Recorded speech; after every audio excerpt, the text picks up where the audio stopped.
পদার্থবিজ্ঞানের দ্বিতীয় অধ্যায় গতি। আমরা গতির আরেকটি টাইপ, আমরা টাইপ 1-এ সম্পূর্ণ শেষ পর্যায়ে আসি। আমরা এখানে লিখছি একটি গাড়ির প্রাপ্ত সময়ের সাথে প্রাপ্ত বেগের সারণী, মানে গাড়ির প্রাপ্ত সময় এবং বেগ। আমাদের একটা গাড়ি মানে একটি চলন্ত গাড়ির দুইটা জিনিস দেওয়া আছে, একটা হচ্ছে সময় আর একটা হচ্ছে বেগ, সময় এবং বেগ। এবং এই সময় এবং বেগের সারণীটা দেওয়া আছে। সময় বলছে, সময়কে সাধারণত আমরা জানি এস দ্বারা প্রকাশ করা হয়।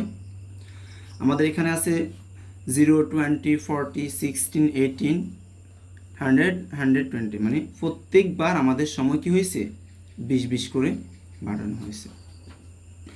এরপর আমাদের বেগ হচ্ছে 0, 4, 8, 12, 12, 6, 0।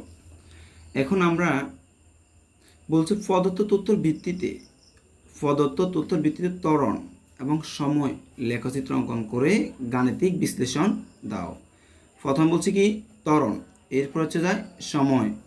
ত্বরণ এবং সময়, এই ত্বরণ এবং এই সময় দুইটা আমরা নির্ণয় করার পর আমরা কি বাইর করতে হবে, তার লেখচিত্র অঙ্কন করতে হবে। আগে আমরা উইদাউট তিনটা মান আমরা একটু খেয়াল করলে এখানে দেখতে পাবো আমাদের এখানে কয়টা বেগ আছে, কয়টা ত্বরণ আছে, কয়টা সময় আছে, আমরা এটা অ্যাবজর্ব করতে হবে। যেমন আমাদের এখান পর্যন্ত বলা হয়েছে 60, এতটুকু হয়েছে একম ক্ষেত্রে। এরপরে হচ্ছে যায় এটা হচ্ছে দ্বিতীয় ক্ষেত্রে, এরপরে হচ্ছে এটা হচ্ছে আবার তৃতীয়। তাহলে আমাদের এখানে আমরা তিনটা সেকশন মানে তিনটা ক্ষেত্র পেয়েছি, যেটাকে আমরা সাধারণত বলি, যেমন দেওয়া আছে, আমরা যদি লিখি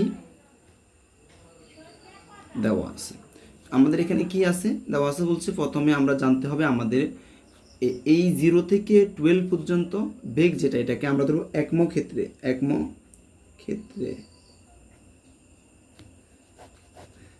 ক্ষেত্রে আমরা কি কি পাই এটা আমরা দেখতে, আমরা জানি আমাদের এখানে ত্বরণের সূত্রটা হচ্ছে a = b - u আর হচ্ছে যে t। এখন আমরা এখানে একটা লম্বা লাইন টানতে হবে, কারণ আমরা ক্ষেত্রগুলো আলাদা আলাদা বাইর করব। এখানে আমরা জানি বিকে কি বলা হয়, শেষ বেগ।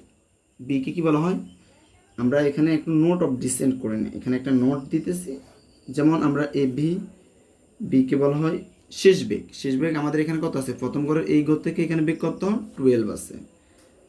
এরপরে হচ্ছে যে আমাদের এখানে ইউ কি আছে, ইউ মানে আদিবেগ। আমাদের এখানে বেগের আদিবেগ কত 0, তাহলে ইউ = 0। এরপরে হচ্ছে যে আমরা টিটা হচ্ছে সময়, টিটা কি সময়। আমরা সময় দেখতে পাবো আমাদের কত আছে বেগে 60 এবং 0, তাহলে টি = 60 - 0 = 60 থেকে 0 দিলে কত 0। ক্লিয়ার? তাহলে বেগ হচ্ছে কত, আমরা হচ্ছে 12 পাইছি, মাইনাসের মাইনাস, ইউর -0, টি এর মান হচ্ছে 16।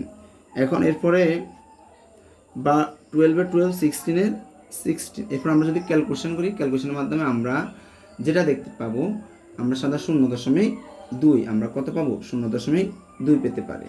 এগুলো আমরা আলাদা আলাদা মানটা